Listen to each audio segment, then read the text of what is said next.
अबे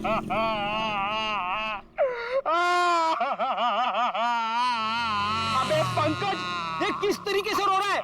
कम से कम रोने का तरीका तो सुरीला होना चाहिए, इतना बेसुरा नहीं। अरे मैं रो रहा हूँ, कोई रियाज नहीं कर रहा हूँ जो मुझे सुर ताल और ये सब सिखा रहे हो। देख, मैंने तुझे पहले ही कहा था मुझे कस के पकड़ना। तेरी लापरवाही की वजह से हम लोग ये गाड़ी से गिरे हैं, समझे? मेरी लापरवाही, खुद को बाइक चलाने आती नहीं है, मुझे गिरा दिया, मेरी टांग तोड़ दी और बोल रहे मेरी लापरवाही। कुछ नहीं हुआ तेरे टांग को। उठ जा, चल। सर, मैं आपको बता रहा हूँ, आज का दिन मेरा बहुत खराब जा रहा है, बहुत मनूस दिन है। आप भी मुझे पिकअप करने आ गए। सर, आज का दिन बहुत खराब है सर, आज बहुत बड़ी गड़बड़ होने वाली है। एक खतरनाक केस वेट कर रहा है ब्यूरो में। ओके मैडम, आपकी हिम्मत की तारीफ करनी होगी। आप उस मुजरिम से बिल्कुल डरी नहीं और डट के सामना किया उसका। सर, पुलिस रिकॉर्ड में आपको कुछ भी मिला उसके बारे में? जी नहीं, उसने इससे पहले कोई जुर्म नहीं किया था। और इसीलिए उस तक पहुंचने के लिए हमें आपसे कुछ सवाल करने होंगे। जी पूछिए। आप उसके बारे में कुछ और बता सकती हैं? नहीं सर, मुझे कुछ भी याद नहीं है, बल्कि मैंने वो होटल वालों से भी पूछा था, उन्होंने बोला कि उन्होंने किसी को आते जाते हुए नहीं देखा। अच्छा, आपको किसी पे शक है? एक ही तो इंसान है जिसको मेरी जिंदगी से ज्यादा मेरी मौत प्यारी है। कौन? वही मेरा पति करण। आपका पति? आपको पता है कितने सारे लोगों के बीच में उसने मेरी इंसल्ट की, उससे तो मुझे अपने बीवी मानने से भी इनकार कर दिया। और आपको पता है सर, इसी बात का ना बदला लेने के लिए उसने वो गुंडा भेजा था मेरा गला दबाने के लिए। एक मिनट मैम, शुरू से बताइए कि ये आपके और आपके पति के बीच में तनाव किस वजह से है? आप मेरे साथ करण के घर पे चलिए, आपको सब कुछ पता चल जाएगा कि क्या हुआ था।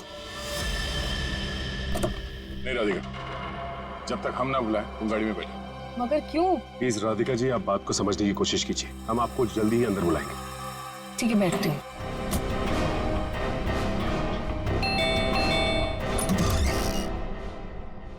जी, आप लोग? सीआईडी। अंदर आइए प्लीज। आइए बैठिए। ये आप लोग कहीं बाहर जाने वाले हैं क्या? नहीं, हम बस बाहर से आए थे, मगर बात क्या है? आपकी तारीफ? जी, ये मेरे मामा हैं, जतिन मामा, और मैं करण कुमार, इस घर का मालिक। क्या बात है ऑफिसर, आप लोग यहाँ ऐसे? मुझे थोड़ी घबराहट सी हो रही है। घबराने की कोई जरूरत नहीं। देखिए, हम लोग सिर्फ आपकी बीवी से कुछ पूछताछ कर रहे हैं। मेरी बीवी? वो तो ऊपर है। ऊपर है? वो तो नहीं, हम उनसे ऊपर ही चल के मिल लेते हैं, आपकी श्रीमती जी से। आखिर बात क्या है ऑफिसर? अनीता ने आप लोगों को बुलाया? वो भी पता चल जाएगा, आइए। आइए। अनीता, अनीता कहाँ चली गई? बाथरूम में पानी भरने की आवाज आ रही है। श्रेया? हाँ, इस वक्त उसके नहाने का समय होता है। अनीता जी, अनीता जी। सर, दरवाजा खुला है। अनीता जी।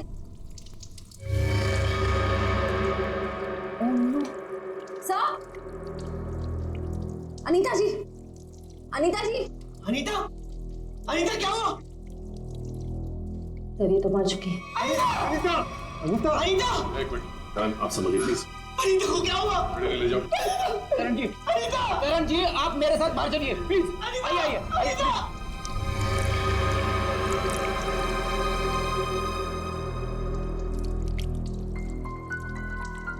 देखो कोई सुराग मिलता है क्या? यस।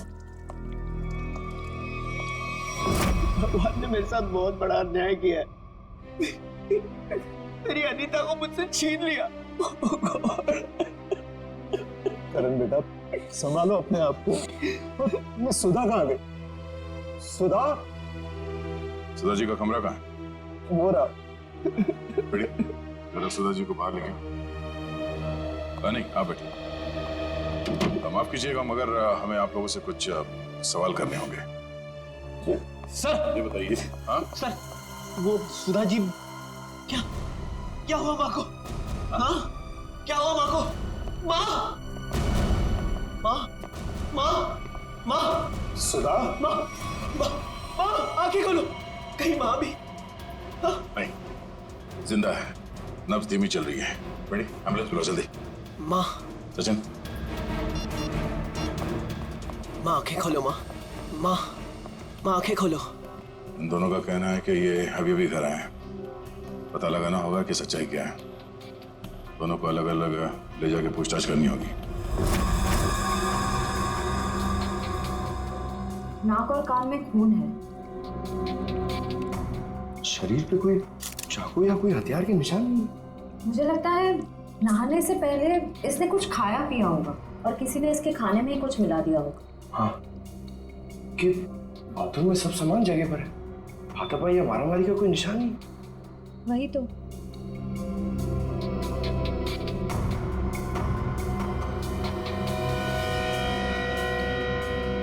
श्रेया मैम, अनीता की बॉडी पे कोई टैल्कम पाउडर लगा हुआ है क्या? नहीं तो इनफैक्ट पूरे बाथरूम में ही कहीं कोई टैल्कम पाउडर नहीं है। तो ये क्या है?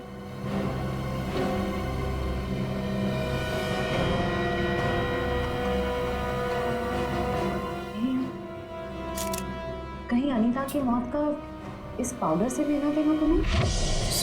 सर मैं भी अपनी माँ के साथ अस्पताल जाना चाहता हूँ सर।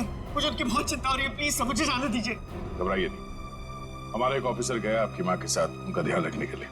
और एक बार ये तहकीकात पूरी हो जाए हमारी, उसके बाद आप भी जा सकते हैं हॉस्पिटल अपनी माँ से मिलने। सर आपको जो भी पूछना है आप पूछिए सर। यहाँ आपके घर में 4 लोग थे। अनीता जी का खून हो गया, आपकी माँ बेहोश पड़ी थी, तो आप बचे 2, आप और आपके मामा जी। आप हम दोनों पे शक कर रहे हैं? क्या करें हम, सीआईडी वालों का काम ही कुछ ऐसा होता है। शुरुआत शक की बुनियाद से ही होती है। आप हम पर शक कर रहे हैं सर? हमारे घर में इतने सारे नौकर भी तो हैं। मेरा मतलब थे।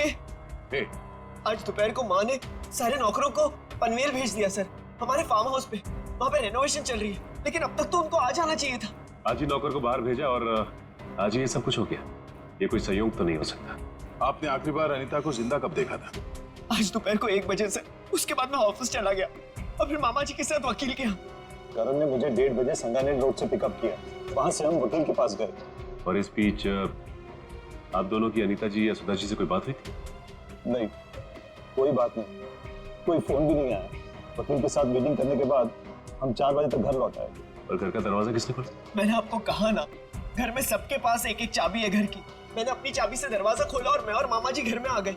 हमें 5 मिनट भी नहीं हुए थे बैठे हुए कि घर की घंटी बजी और देखा कि आप लोग आ गए सर। और इस रतन जी का कहना है कि करण आते ही सबसे पहले ऊपर सीढ़ियों पे गया।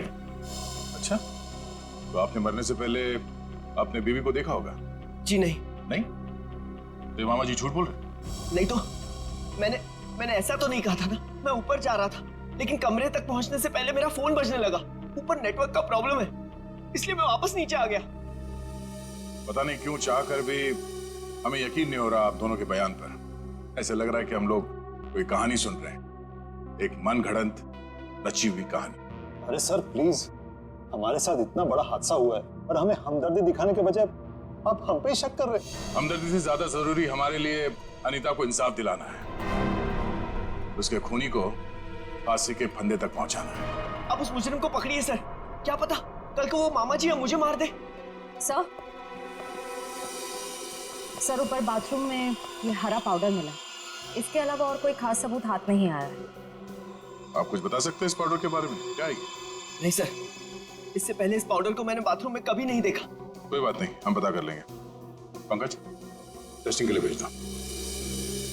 सर मैं भी हॉस्पिटल जाना चाहता हूँ सर। सर प्लीज मुझे जाने दीजिए, मुझे अपनी माँ से मिलना है sir. Please sir, please please sir, जाने दीजिए इसे। अभी नहीं। लेकिन क्यों नहीं? आपके सारे सवाल तो खत्म हो गए ना, सिवाय एक के, और उस सवाल का नाम है राधिका। अरे ये तो वही लड़की है। ये वही है जिसने मुझे 2 थप्पड़ मारे थे। तुम्हारी हिम्मत कैसे हुई यहाँ आने की? तुम्हारे जैसे आदमी को 2 नहीं 200 थप्पड़ पड़ने चाहिए। गुंडा भेजा था ना तुमने मेरा गला दबाने के लिए। क्या बकवास कर रही हो तुम? सर मुझे लगता है यही वो है जिसने अनीता को मारा है। अब इसे गिरफ्तार कर लीजिए। मैं अनीता को क्यों मारूंगी? हाँ, मैं तुम्हारी पहली बीवी हूँ और तुम्हें पाने के लिए मुझे गुनाह करने की जरूरत नहीं है। एक मिनट, शांत हो जाइए। कौन सच बोल रहा है कौन झूठ अभी पता चल जाएगा। करण, पहले तुम बोलो। ये मेरी बीवी राधिका नहीं है, क्योंकि मेरी बीवी राधिका वो है वहां जो उस तस्वीर में। सर, आज से 2 साल पहले एक हादसे में राधिका गुजर गई। ये भला मेरी पत्नी कैसे हो सकती है? सर ये झूठ बोलिए, ढोंग कर रही है ये। जब से ये मेरी जिंदगी में आई है ना, सब गलत हो रहा है, सब गलत हो रहा है। मेरी अनीता गुजर गई, मेरी माँ अस्पताल चली गई, और आज पहली बार ऐसा हुआ है कि हमारे घर में सीआईडी आई है। तुम्हारी बीवी अनीता को मैंने नहीं मारा है, और सासू माँ भी मेरी वजह से अस्पताल ले गई है, समझे तो? क्या सासू माँ? Sir just look at her, कितना झूठ बोल रही है। एक मिनट करें। मैम, फोटो में जो ये लड़की है, उसका चेहरा और आपका तो बिल्कुल अलग, कोई मेल नहीं खाता, जमीन आसमान का फर्क। सर अब मुझे 2 मिनट दीजिए, मैं साबित कर दूंगी कि ये फोटो वाली लड़की वही हूँ। ठीक है, साबित कीजिए। सर तुम और मैं 2013 जुलाई में जयगढ़ गए थे ट्रैकिंग के लिए। तुम और मैं नहीं गए थे, मैं और मेरी पत्नी राधिका गए थे। लेकिन तुम्हें कैसे पता चला? उस वक्त एक हादसा हुआ था, एक लड़की की मौत हो गई थी पहाड़ से नीचे गिर के। वो लड़की मैं थी, राधिका तुम्हारी बीवी। तुम? मैं पहाड़ से नीचे गिर गई थी, तुमने तो मुझे ढूंढने तक की कोशिश नहीं की थी। ढूंढा था, करण ने खुद मुझे बताया था। जी इन्होंने बोला और आपने मान लिया। सर मैंने अपनी पत्नी को ढूंढने की बहुत कोशिश की, दिन रात कोशिश की, लेकिन मुझे उसकी लाश तक नहीं मिली। कैसे मिलती तुम्हें उसकी लाश? हाँ, मैं मरी नहीं थी, मैं जिंदा थी और तुम्हारे सामने खड़ी हूँ। सर ये फिर से झूठ बोल रही है सर। एक मिनट, जब आप पहाड़ से गिरी तो फिर तो बच कैसे गई? क्योंकि कुछ सांसें बची थी मेरे अंदर। आपको पता है 2 साल लगे थे मेरी हड्डियां छोड़ने में, पूरा चेहरा खराब हो गया था मेरा। वो तो शुक्र है डॉक्टर पुनीत का, जिन्होंने मुझे नया चेहरा दिया। लेकिन शादी को देखिए, अभी तक मारने को तैयार नहीं कि मैं इसकी बीवी हूँ। सर झूठ बोल रही है ये, बेकार की कहानियां बना रही है, ढोंग कर रही है। क्यों झूठ बोल रही हो? क्या करूं मैं? कहां खींच के दिखाऊं कि मैं तुम्हारी बीवी हूं? तुम्हें जो करना जाके करो, जिससे पता करना जाके करो। मैं क्यों करूं? सच क्या है और झूठ कौन बोल रहा है, वो भी सामने आ जाएगा।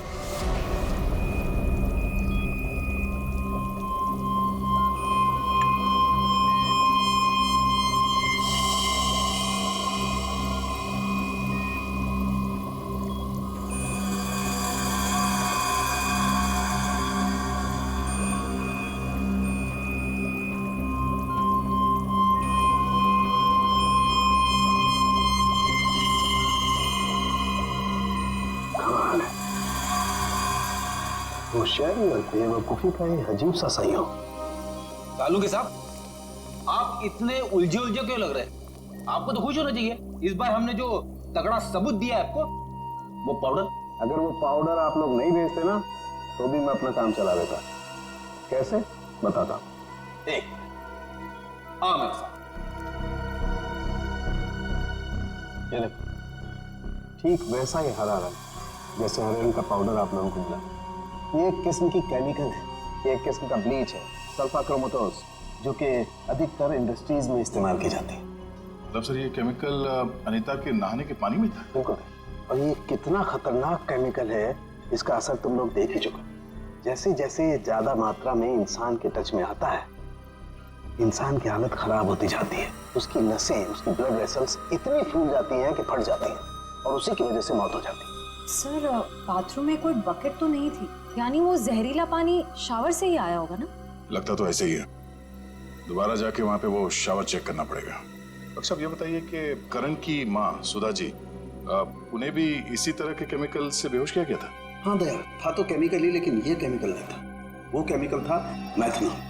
हाँ बता दो। ये देख रहे हो, ये लाल लाल निशान उस मैथनॉल के रेजिड्यू। ये किस तरह का केमिकल? ये केमिकल इंसान को पूरी जिंदगी के लिए पैरालाइज कर देता है। मतलब खूनी सुधा जी को मारना नहीं चाहता था, उन्हें हमेशा के लिए अपाहिज बनाना चाहता था। लगता तो ऐसा ही। कोई आपसी दुश्मनी का मामला लगता है सर। एक को मार दिया और एक को जिंदा लाश बना दिया। क्या अनीता जिस पानी से नहा रही थी उसमें जहर था? इसलिए अनीता की मौत के बाद इस बाथरूम के और टंकी के पानी के इस्तेमाल पर रोक लगा दी गई थी। लेकिन हम सब इसी टंकी के पानी से नहाए थे, फिर हमें कुछ क्यों नहीं हुआ? इसका जवाब भी बहुत जल्द मिल जाएगा आपको। सर मुझे तो नौकरों पे शक है। हम तो पनवेल वाले फार्म हाउस पर थे, और हम क्यों मिलाएंगे मेम साहब के नहाने के पानी में सर? और ये पानी हमारे बाथरूम में भी आता है। ठीक है, आप सब लोग यही रहिए। उस जहरीले पानी का असर सिर्फ अनीता पे क्यों हुआ और बाकी किसी पे क्यों नहीं हुआ, वो अभी पता चल जाएगा। पंकज,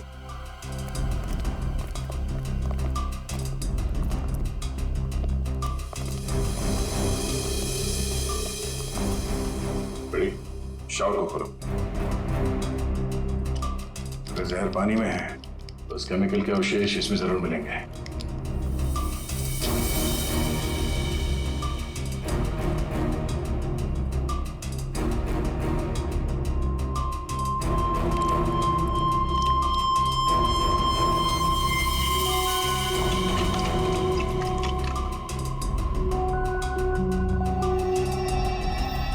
ये देखो, ये क्लोरीन नहीं है, जहर है। पानी की टंकी में ही जहर है, यहाँ पे नहीं डाला गया। चलो ऊपर। जवाब चाहिए ना आपको? चलिए ऊपर।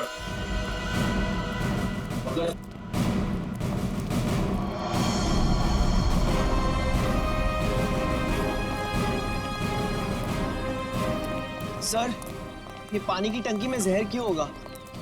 अगर इसमें जहर होता तो हम सब जिंदा कैसे? हो सकता है आप लोग कई दिनों से नहाए नहीं हो। फॉरेंसिक किट लाए हो? सर वो नीचे। प्लीज लिया। Yes sir.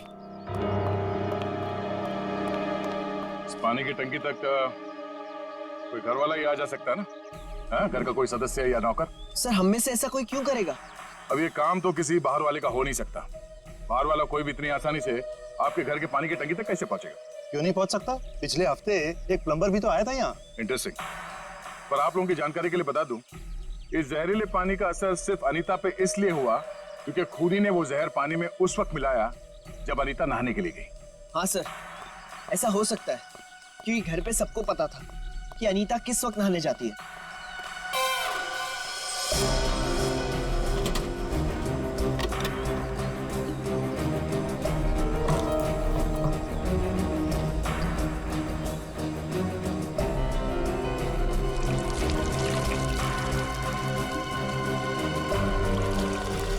थैली यहाँ कैसे?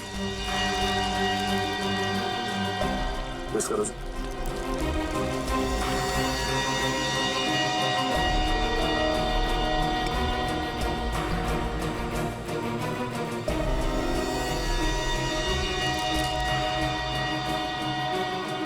सर, हाँ? पानी में जहर है। क्या? पानी में जहर है?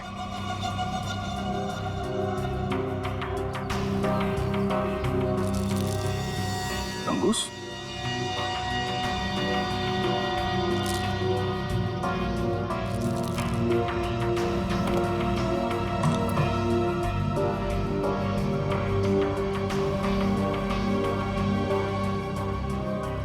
क्या कहा आपने? एक हफ्ते पहले प्लम्बर आया था? जी। लगता है उसी दौरान ये सब हुआ है। किसी ने वो जहर इस प्लास्टिक में डालकर यहाँ पे रख दिया था और उसे तंगुस से बांध के नीचे कनेक्ट किया था। और जैसे ही अनीता बाथरूम में गई नहाने के लिए, उसने तंगुस को खींचा। प्लास्टिक के अंदर जो जहर था वो पानी में घुल गया और अनीता की मौत हो गई। लेकिन सर, घर के किस सदस्य का काम है ये? कैसे पता चलेगा?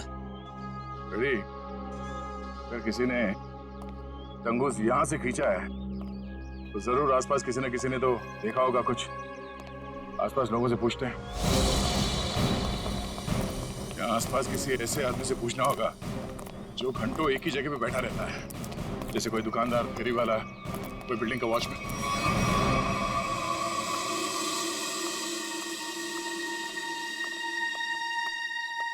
सुनिए भाई साहब, वो आइए आइए बहन जी, एकदम ताजी सब्जी है।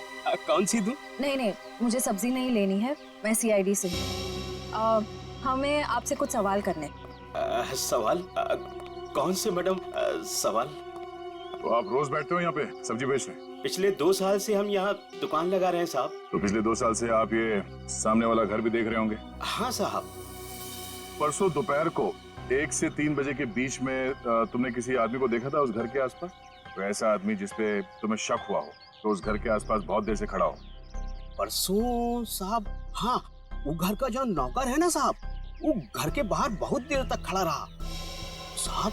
वो दीवार से सट के किसी को फोन कर रहा था। हाँ। सामने आएगा तो पहचान लोगे ना? पहचान लेंगे। गुड। पंकज सर, तो मालूम है ना क्या करना है? हाँ सर, आज वो घर पे कपड़े धोने का टर्न मेरा है और जूनियर को मेरे कुत्ते को खाना भी खिलाना था और एक काम था सर वो यार। पंकज, तुम हमेशा से इतने इंटेलिजेंट थे क्या? मैं इस केस की बात कर रहा हूँ। अरे ये सर सॉरी, थोड़ा कंफ्यूज हो गया था सर। तो जाके उस घर से नौकरों को ले आओ, और हाँ, उन्हें क्या कहना है पता है ना, कि वो भी मुझे समझाना पड़ेगा। अरे नहीं सर, पता है सर, मैं अभी लेके आता हूँ। सर इसे अकेले क्यों भेज दिया? जरूर कुछ ना कुछ गड़बड़ करेगा ये। अच्छा, मोटर बाइक की एक्सीडेंट जैसी गड़बड़? आपको पता चल गया? सीआईडी में हूँ, बाहर की खबर रखने से पहले अंदर क्या हो रहा है ये जानना बहुत जरूरी। इसमें मेरी गलती नहीं थी, पंकज की थी। पेड़ी, अभी शिकायत विकायत करना बंद करो। अच्छा पंडित, वो भाजी वाला देख रहे हो? वो वहाँ। हाँ, जिसने आपके बीवी के नहाने के पानी में जहर डाला है, वो उसे पहचानता है क्या? चलो जल्दी इधर आओ।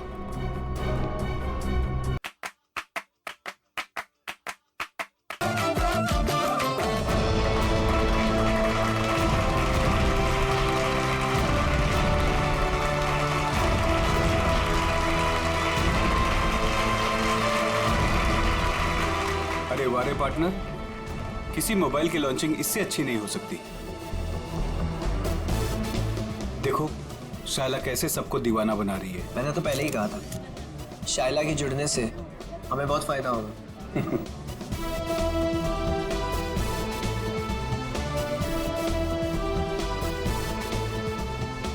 Thank you, thank you, thank you.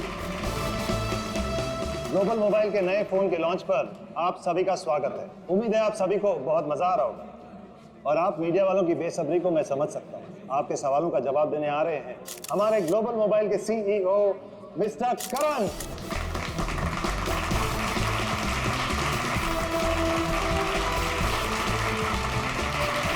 All the best. Thank you everyone.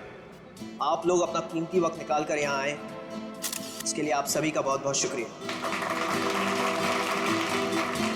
Thank you.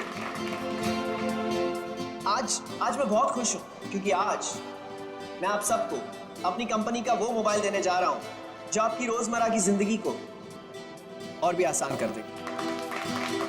सो जोरदार तालियों से स्वागत कीजिए टेक्नोलॉजी के नए आविष्कार का, my new phone global mobile X4।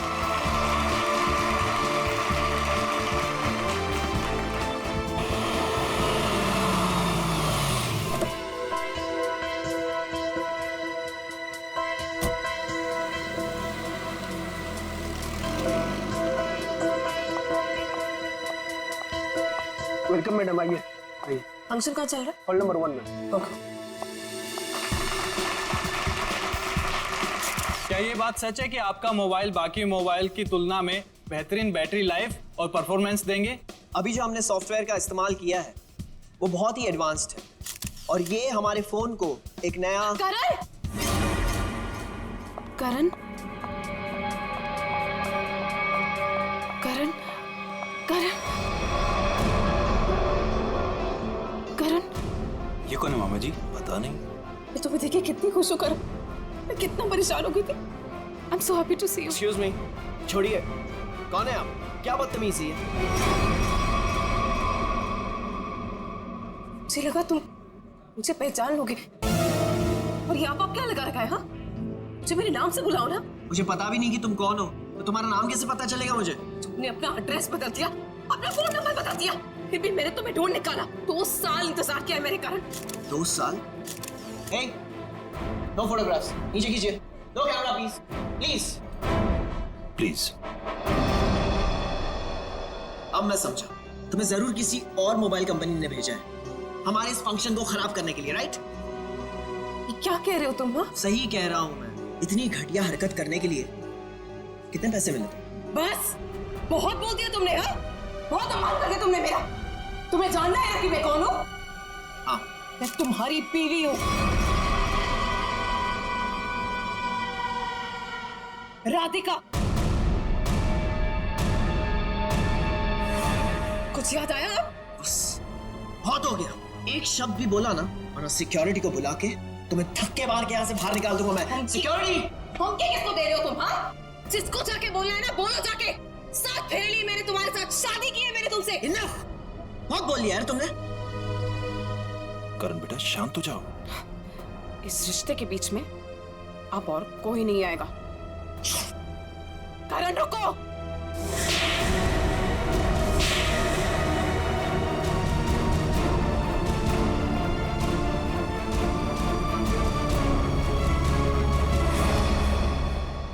दो तमाचे 2 सालों के लिए जो मैंने तुम्हारे याद में बिताए हैं। तुमने मुझे थप्पड़ मारा? मुझसे दुश्मनी बहुत महंगी पड़ेगी। पता है मैं कौन हूँ? पता है तुमने किससे दुश्मनी मोल ली है? अपने पति से। मैं तुम्हारा पति नहीं हूँ। अगर मैं तुम्हारा पति हूँ ना तो सबूत बताओ। अच्छा तो देते हैं ना सब। उतारो अपने कपड़े। व्हाट? तुम्हारी पीठ पे 2 काले तिल, और ये बात हमारी पत्नी के अलावा तो किसी और को नहीं पता होगी ना। उतारो। मिस्टर करण, क्या ये मैडम सच कह रहे हैं? क्या वाकई आपकी पीठ पे तिल है? देखिए, मैं आपके बेकार के सवाल का जवाब देना जरूरी नहीं समझता, और मुझे अपने आप को साबित करने की कोई जरूरत नहीं है। Get it? और तुम जिसकी पत्नी हो ना, जाके उसके कपड़े उतरवाओ। Just stop! करण रुको! करण रुक जाओ, मुझसे बुरा कोई नहीं होगा।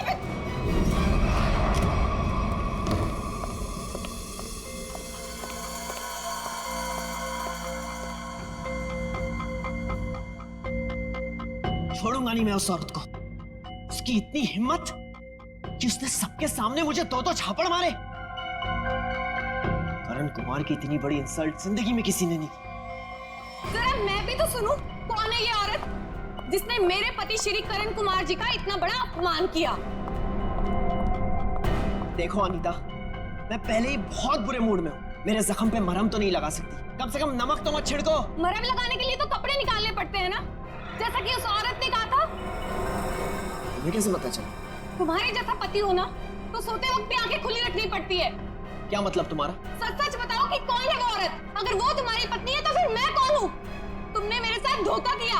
एक मिनट बंद करो ये सब तुम, और अपनी इल्जामों की गाड़ी पे जरा ब्रेक लगाओ। मैं उस औरत को जानता तक नहीं, कभी मिला नहीं उससे। वो झूठ बोल रही है। झूठ बोलने वाले इतना यकीन से झूठ नहीं बोलते हैं। चलो मान लिया वो तुम्हारी पत्नी नहीं है, लेकिन कुछ गड़बड़ की होगी तुमने। सच सच बताओ कि कौन है वो? क्या रिश्ता है तुम्हारा उस औरत के साथ? ये कैसी बातें कर रही हो तुम? मुझ पे शक कर रही हो? मुझ पे? मैं एक वफादार पति हूँ। हाँ पता है कितने वफादार हो तुम। अगर अपने झूठ का ज्यादा ढोल बजाया ना तो केस कर दूंगी तुम पे। पता है ना अदालत बेवफाई की क्या सजा देती है? बेवफाई? मैं कोई बेवफाई नहीं कर रहा हूँ। वो औरत अपने आप को राधिका कह रही है। राधिका? राधिका? क्यों? तुम्हारा जो खबरी था, जो इतना मिर्च मसाला लगा के तुम्हें इतनी सारी खबरें दे रहा था, उसने ये नहीं बताया कि वो औरत अपने आप को राधिका कह रही है। मगर वो राधिका कैसे हो सकती है? राधिका? वही तो मैं कह रहा हूँ, वो राधिका कैसे हो सकती है? तुम ही सोचो, राधिका को मरे हुए 2 साल हो गए, और वो एक मरे हुए इंसान के बारे में इतना घटिया मजाक कर रही है। मैं उसे छोड़ूंगा नहीं। डैडी ने सही कहा था कि बेटा ये लड़का तुम्हारे लिए ठीक नहीं है। अरे मेरी तो जिंदगी बर्बाद हो गई। देखो, एक शब्द भी और बोला ना तो तुम्हें सीधा तुम्हारे डैडी के घर भेज दूंगा मैं। समझी तुम? देखो, एक मिनट, ऑफिस से फोन है, मुझे जाना होगा। हाँ मैं आ रहा हूँ। करण रुको, करण सुनो, करण। आइए सासू माँ, चाहे मैं कितना भी चीख लूं चिल्ला लूं, पर आपके बेटे के कानों पर तो जू तक नहीं रेंगती है। अरे बहू, मैं तो दवाई खा के सो रही थी, तुम्हारे शोर से उठ गई। तो आपको अब मेरा गम शोर लगने लगा है। पता नहीं मैंने इस घर को अपने ससुराल क्यों बनाया। वह क्या है? और इतने गुस्से में करण कहाँ गया? जब आपका बेटा आए ना तो खुद ही अपने बेटे से पूछ लेना। मेरे रूम का काट दो।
बहुत होशियार समझती है अपने आप को।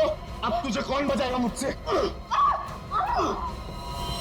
मैं बचा लूंगा। तुझे कौन बचाएगा?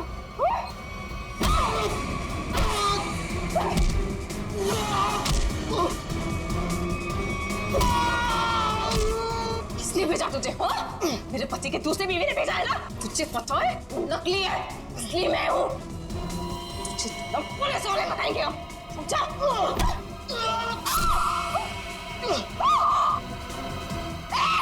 भागता कहाँ है? रुक! मुझे क्यों फंसा रहे हो? तुम्हें जरूर कोई धोखा हुआ है। कौनो धोखा नहीं हुआ साहब, ये है वो। नहीं साहब, मैं सही कह रहा हूँ साहब। साहब मैं सच कह रहा हूँ साहब। देख प्रीतम, हम जानते हैं कि तूने खुद ये सब नहीं किया, मगर तूने किसी के कहने पे जरूर किया है। अगर तुम हमारे साथ कोऑपरेट नहीं करोगे तो शायद फंस जाओगे, है ना? बोल। बबलू, बबलू प्लम्बर साहब, उसने 20,000 रुपए दिए थे। मैंने तो साहब तार खींच के केमिकल मिलाया था साहब, अनीता मैडम के नहाने के टाइम पर साहब, और कुछ नहीं साहब। जिस थाली में खाया उसी में छेद किया। 20,000 रुपए के लिए ईमान बेच दिया तुमने। गलती हो गई साहब, गलती हो गई साहब। मुझे सजा कानून देगा। अब ये बता, वो प्लम्बर बबलू कहाँ मिलेगा?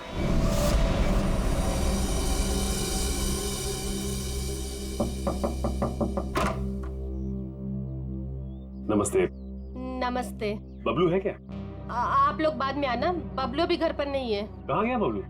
काम पे गए हैं। आप अपना नंबर दे दीजिए, वो आएंगे तो मैं उन्हें दे दूंगी। नंबर? जी गर्मी बहुत है, एक गिलास पानी मिल सकता है? अभी लाई। जी।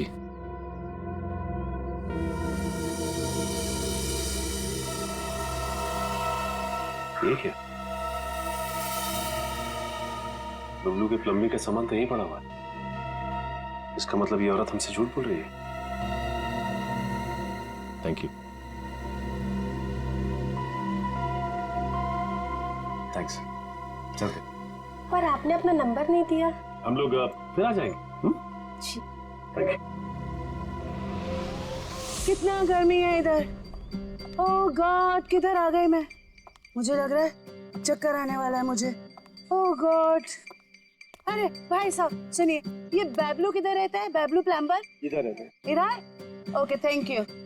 बैबलू, बैबलू बाहर आ जाओ। देखो बाहर आ जाओ, वरना मुझे पुलिस को बताना पड़ेगा कि तुमने मेरा बेल्जियम का पाइप और जापान का नल का चोरी किया है। बैबलू, बैबलू। आप कौन हो मेम साहब, और इस तरह से शोर क्यों मचा रहे हो? अरे कैसे शोर नहीं मचाएगा? मेरे घर में बबलू ने डाका डाला है, डाका रॉबरी किया है। 1.5 लाख का पाइप चोरी किया है मेरा इटालियन मार्बल वाला बाथरूम से, एंड 2 लाख का जापान का नल का चोरी किया है।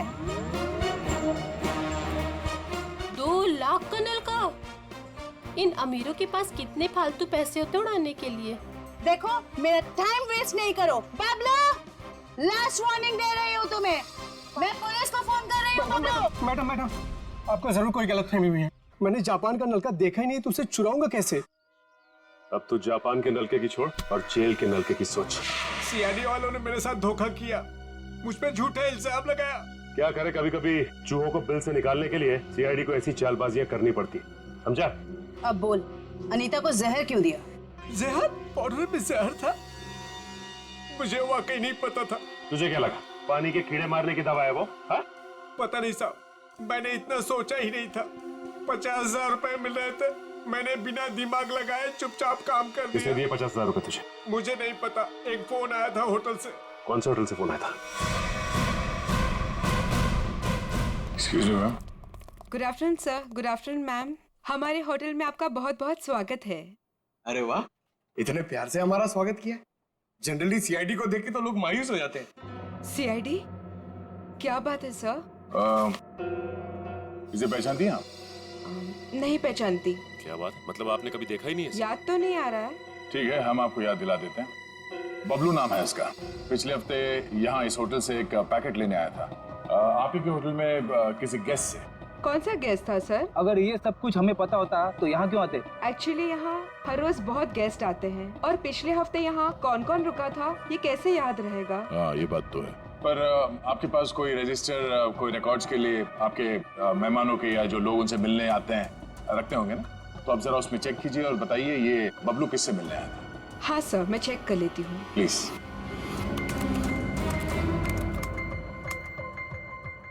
हाँ सर, मिल गया। ये 25 सितंबर की बात है। यहाँ 209 के जो गेस्ट थे उन्होंने बबलू के लिए पार्सल छोड़ा था रिसेप्शन पे। और चेकआउट कब कर गया वो? अब तक तो नहीं किया सर। मतलब वो अभी कमरे में है? नहीं, एक्चुअली मैंने उन्हें होटल के कॉफी शॉप में जाते हुए देखा था। नाम क्या आपके इस गेस्ट का? जरा देखो कहाँ है वो। ये देखिए सर, ये रहा। मिस्टर करण, आप यहाँ?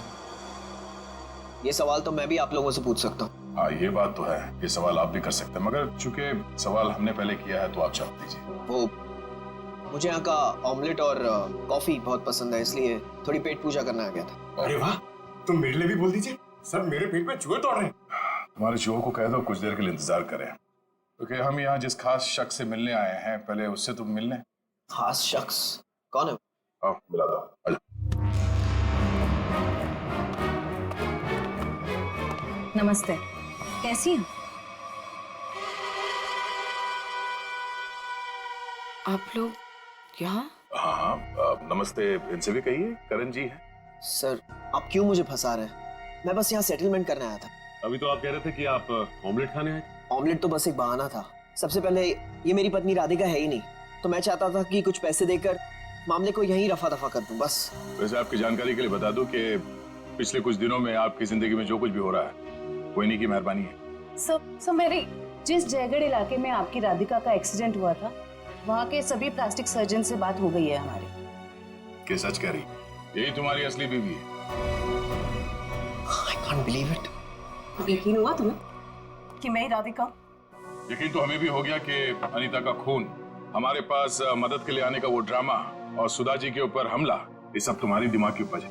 सर, मैंने ये सब नहीं किया सर। आपको कोई गलतफहमी होगी सर। वैसे हम अपनी गलतफहमी दूर करने के लिए हम लोग यहाँ पे आए हैं। राधिका, क्या बात? राधिका, राधिका, राधिका, सही, राधिका। ओह नो, पानी में जहर। बेटा, किसने दिया? सर, वो उधर गया। एम्बुलेंस को फोन करो। राधिका, राधिका। Hello, ambulance.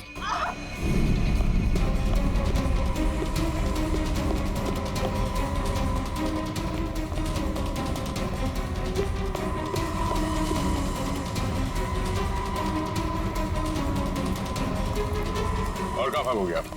जाने दो मुझे। हाँ? जाने दो मुझे। जाने दो मुझे। जाने दे।